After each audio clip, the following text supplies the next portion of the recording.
في ناس بتذاكر انجليزي كل يوم وبتقعد بالساعات ومع ذلك بتحس ان هي واقفه في نفس المكان. ما تخافش، انت مش لوحدك، في ملايين كتير زيك بيحاولوا بيتعبوا بس دايما النتيجه مش على قد المجهود.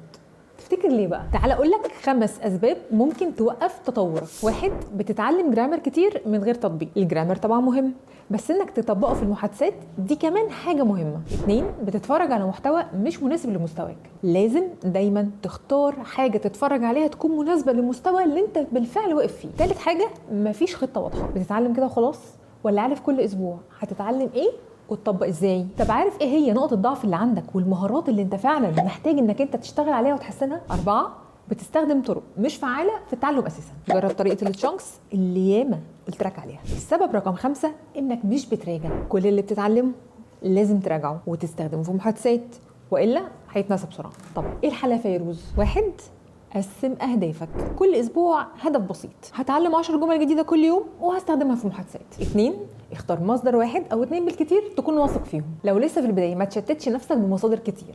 اختار حد 1 أو 2 بالكتير تكون بترتاح لشرحهم زي كده. ولو بتحب تذاكر من كتب يبقى اختار كتاب معمول بطريقه التشانكس اللي فيها جمل كامله مهمه مش كلمات متفرقه علشان تسهل عليك الكلام احسن. 3، تابع تقدم. سجل اللي بتتعلمه، اكتبه، اسمعه، قوله لنفسك واتمرن دايما على المحادثات الجديده. ما تخافش من الغلط، اغلط عادي. 4، راجع كل جمعه. اعمل يوم واحد في الاسبوع مخصص بس للمراجعه. 5، حل مشكله النسيان. انا عارفه انك بتنسى، فلو عندك مشكله النسيان ارجع للفيديو اللي كنت قايله لك فيه الحلول وطبق النصايح اللي فيه. يبقى الخلاصه: قسم، اختار، تابع، راجع، وحل. ولو حد من صحابك بيلف في نفس الدايره معاك شارك مع الفيديو ده. ولو محتاج خطه للتعلم تطبقها في شهر كامل اكتب لي في الكومنتس كلمه خطه وهبعت لك جدول للتعلم اللي بستخدمه في الكورس بتاعي مجانا.